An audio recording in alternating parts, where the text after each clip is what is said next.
Goeiemôre, dit is Vrydag die 14de Maart. Vanoggend Lukas 4, hier net vers 13. Die duiwel het nadat hy met al hierdie versoekings klaar was, vir 'n tyd lank van Jesus weggebly.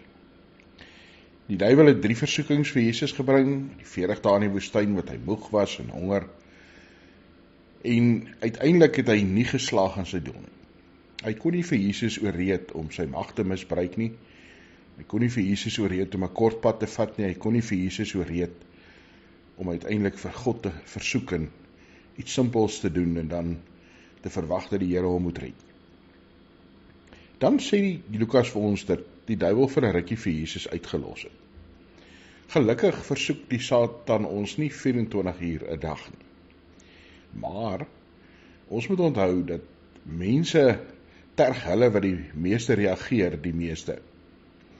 As honde eers agtergekom het iemand is bang, dan raas hulle baie meer en byt hulle baie makliker.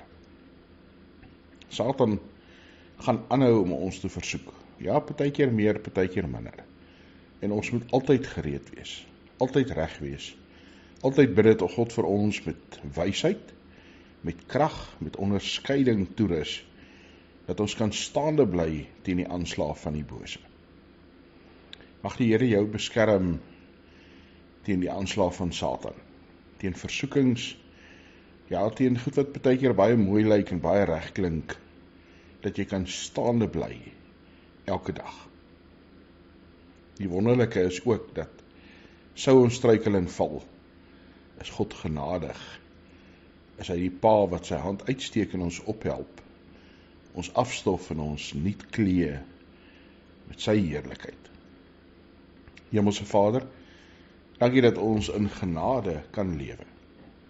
Dankie Here dat U deur die Gees ons versterk en krag gee om ook staande te kan bly teen die aanslag van die bose.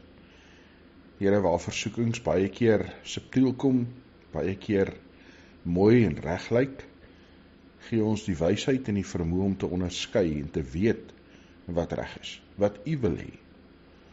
Here, help ons om nie gemaklik te raak in ons geloof nie, maar altyd U voor oë te hou. Dankie dat ons vir mekaar kan bid, as gemeente. Dankie dat ons vir ons wêreld en vir ons land kan bid, en weet dat elke mens vir U belangrik is.